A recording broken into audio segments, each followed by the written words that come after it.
जय छठी मैया। हिंदू धर्म में छठ पूजा का विशेष महत्व है। छठ पूजा का महापर्व भारतीय संस्कृति का अत्यंत पवित्र और आस्था से जुड़ा उत्सव माना जाता है।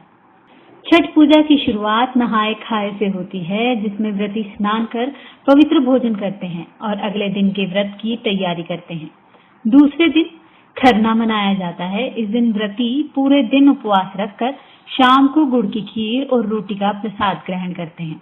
इसके बाद वे निर्जला उपवास रखते हैं, यानी कुछ भी जल या अन्न ग्रहण नहीं करते। तीसरे दिन संध्या अर्घ दिया जाता है, जब व्रती नदी, तालाब या घाट पर सूर्यास्त के समय अस्ताचलगामी सूर्य को अर्घ समर्पित करते हैं। अगले दिन उगते सूर्य को अर्घ देकर व्रत का समापन किया जाता है। यही छठ पूजा का सबसे महत्वपूर्ण क्षण माना जाता है। इस दौरान महिलाएं और पुरुष दोनों सूर्य देव और छठी मैया से अपने परिवार की सुख समृद्धि की कामना करते हैं। आइए आपको सुनाते हैं छठ पूजा की पौराणिक कथा। छठ पूजा की एक पौराणिक कथा राजा प्रियव्रत और रानी मालिनी से संबंधित है।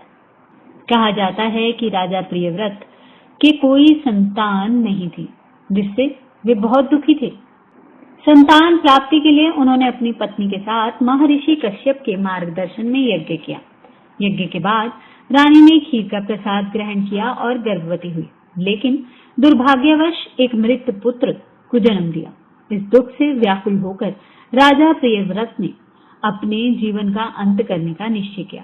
तभी उनके सामने एक दिव्य देवी प्रकट हुई, जिन्होंने कहा, मैं ब्रह्मा जी की पुत्री हूँ और सृष्टि की छठी शक्ति हूँ, इसलिए मुझे छठी देवी या छठी मैया कहा जाता है। देवी ने राजा से कहा कि यदि वे उनकी आराधना करेंगे और दूसरों को भी इसके लिए प्रेरित करेंगे तो उन्हें संतान सुख अवश्य मिलेगा। राजा प्रियव्रत ने कार्तिक माह की शुक्ल पक्ष की छठी तिथि को देवी छठी की विधिवत पूजा की। परिणाम स्वरूप उन्हें एक पुत्र की प्राप्ति हुई। तभी से इस दिन छठी मैया की पूजा करने की परंपरा शुरू हुई। एक अन्य पौराणिक मान्यता के अनुसार त्रेता युग में भगवान श्री राम के अयोध्या लौटने के बाद छठ व्रत की शुरुआत हुई। लंकापति रावण का वध करने के बाद श्री राम को ब्रह्म हत्या का पाप लगा था। इस पाप से मुक्ति के लिए उन्होंने ऋषि मुनियों से उपाय पूछा। तब ऋषि मुग्दल ने उन्हें कार्तिक शुक्ल छठी के दिन सूर्य देव की आराधना करने का निर्देश दिया। श्री राम और माता सीता ने 6 दिनों तक मुग्दल ऋषि के आश्रम में रहकर विधि विधान से सूर्य देव की पूजा की। तभी से यह परंपरा लोक आस्था में छठ पर्व के रूप में मनाई जाती है।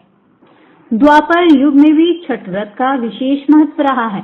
मान्यता है कि जब पांडव कठिन समय से गुजर रहे थे, तब द्रौपदी ने छठ व्रत रखकर सूर्य देव से अपने परिवार के कल्याण की प्रार्थना की। उनकी भक्ति और श्रद्धा से प्रसन्न होकर सूर्य देव ने पांडवों को शक्ति और समृद्धि का आशीर्वाद दिया। दूसरी ओर दानवीर कर्ण को सूर्य उपासना का प्रथम साधक माना जाता है। वह प्रतिदिन प्रातःकाल नदी में स्नान कर सूर्य देव को अर्घ अर्पित करते थे। उनकी इस दिनचर्या से ही सूर्य पूजा की परंपरा स्थापित हुई, जो आज भी छठ पर्व के रूप में श्रद्धा से निभाई जाती है। जय छठी मैया।